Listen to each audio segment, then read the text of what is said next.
Kementerian melakukan penyesuaian setelah anggarannya terkena pemangkasan. Kementerian Agama misalnya yang mulai membatasi penggunaan air dan listrik, sedangkan Kementerian Keuangan membatalkan beasiswa Kementerian Keuangan 2025.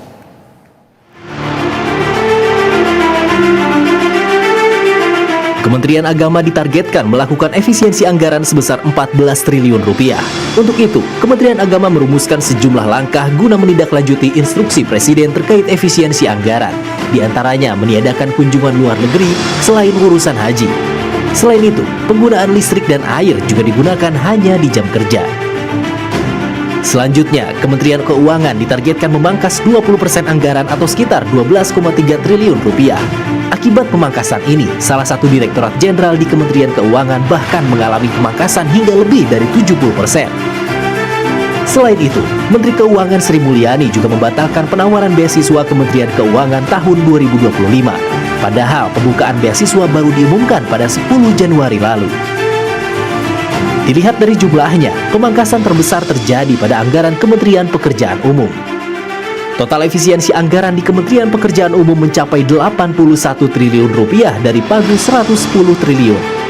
Menanggapi pemangkasan anggaran kementeriannya yang paling besar, Menteri Pekerjaan Umum menyebut akan meninjau ulang anggaran yang dapat dipangkas secara bertahap.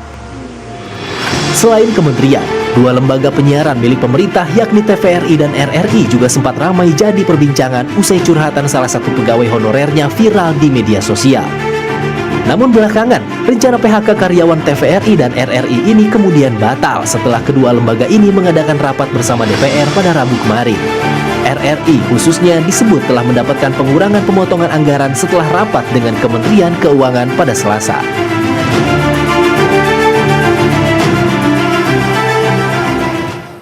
Untuk membahasnya kita sudah terhubung dengan juru bicara Kantor Komunikasi Kepresidenan Dedek Prayudi dan Kepala Pusat Makroekonomi dan Keuangan Indef Muhammad Rizal Taufikur Rahman. Selamat sore Bapak-Bapak. Selamat sore Mas Yusuf. Baik, saya ke Mas Uki terlebih dahulu. Mas Uki, ini akarnya rekonstruksi untuk efisiensi anggaran sudah dilakukan oleh kementerian lembaga bersama dengan DPR. Informasi yang kami dapatkan dari DPR besok akan ketuk palunya. Sejauh ini progresnya sudah seperti apa? Apakah sudah semua kementerian dan juga lembaga melakukan rekonstruksi efisiensi anggaran ini, Mas Uki? Ya, sedang dilakukan. Jadi proses rekonstruksi itu sendiri sekarang sedang berproses, ya, sedang berdinamika, dan kami pikir ya institusi kepresidenan berpendapat bahwa proses ini berjalan dengan sehat, dinamikanya juga berjalan dengan baik, ya. Jadi Kemenq melakukan tugasnya dengan baik, kementerian-kementerian sudah memulai untuk memangkas dan kemudian dibahas di DPR untuk memastikan lagi bahwa tidak ada layanan publik yang terganggu, tidak ada pengurangan jumlah karyawan, ya. Jadi pada prinsipnya begini, terkait dengan efisiensi ini kita berbicara ada empat belanja kurang lebih seperti itu, ya.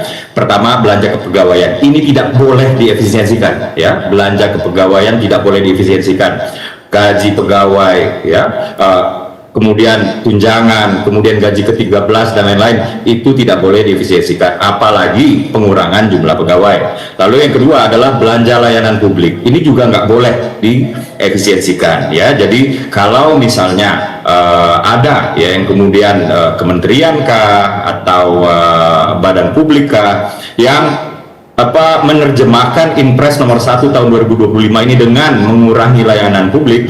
Nah, ini dapat kami pastikan bahwa beliau tersebut artinya tidak terlalu memahami konsep atau pemikiran presiden, ya, yang tertuang ke dalam Impres tersebut, ya. Lalu yang ketiga ada belanja barang dan jasa, inilah yang kena efisiensi. Dan keempat ada belanja modal, ini juga kena efisiensi. Dan di dua belanja ini pun nggak semuanya dan harus hati-hati. Jadi harus barang dan jasa misalnya atau modal yang pertama tidak esensial, yang kedua tidak berdampak ke rakyat banyak, dan yang ketiga rawan kebocoran atau penyelewengan. Nah, hal-hal inilah yang kemudian sekarang sedang berproses, ya, sedang berdinamika, ya. Mungkin di awal-awal ketika masih diajukan oleh kementerian, ya, dia belum terlalu sharp, belum terlalu tajam, masih kena ke layanan publik. Nah, kemudian di DPR dibahas bisa saja kemudian kembali kepada kementerian untuk dipertajam lagi ya draftnya itu,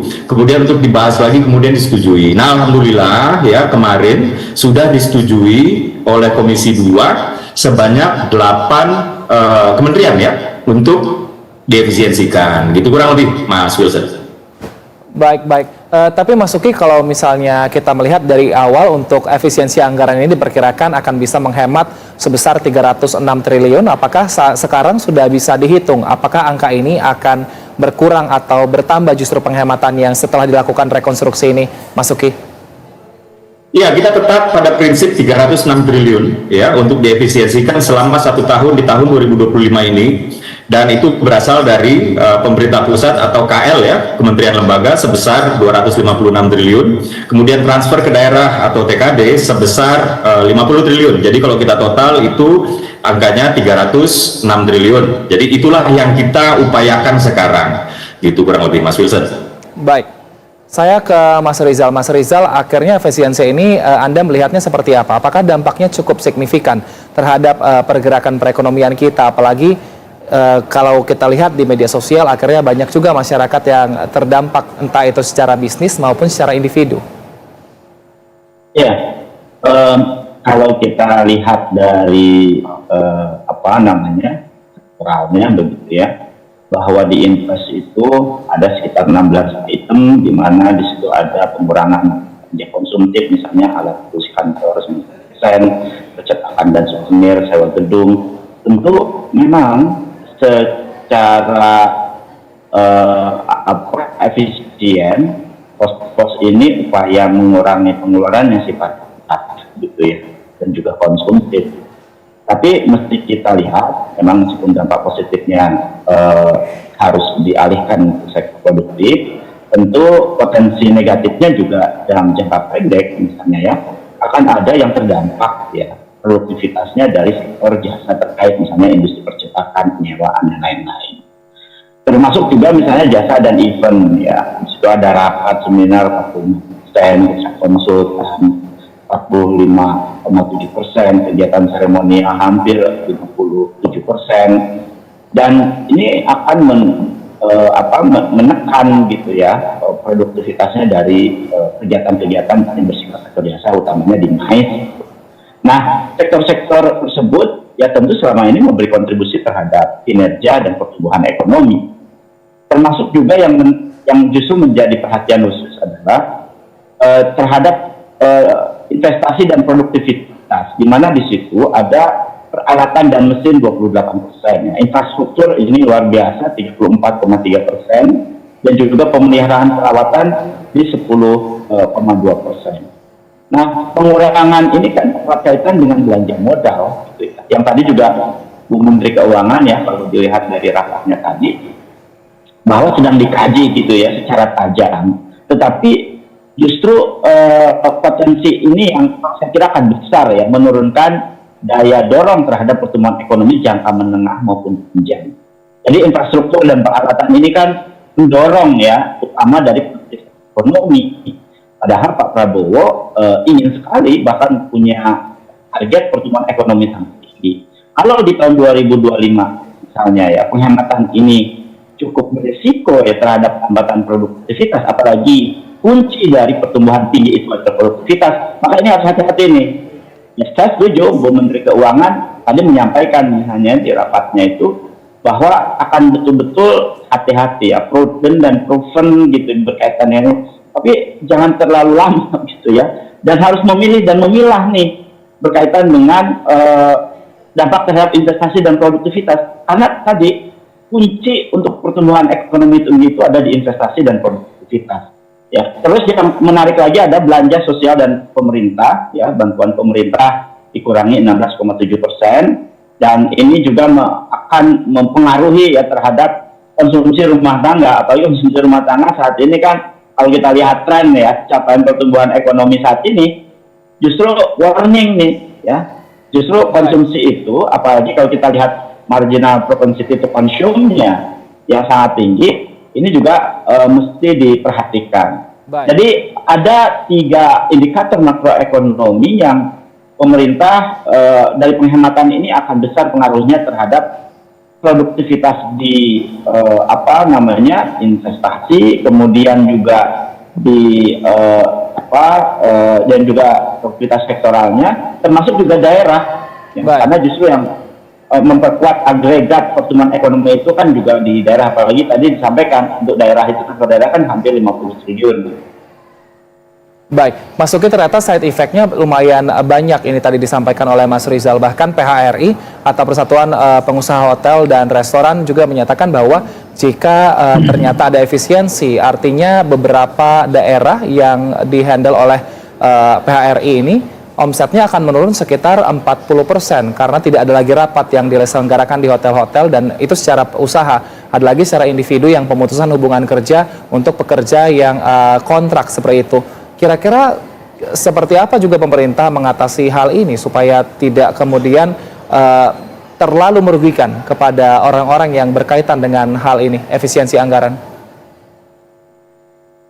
Iya, kami memahami ya kekhawatiran kawan-kawan pengusaha, ya kekhawatiran kawan-kawan perhotelan dan lain-lain. Cuman nanti kita akan duduk bareng untuk membahas bagaimana baiknya ya terkait dengan pendapatan kawan-kawan dari perhotelan. Kemarin saya juga sudah bertemu ya dengan salah seorang pengurus PHRI, dan beliau sudah mengatakan penghasilan dari Indonesia ini berasal dari government spending, kurang lebih seperti itu ya.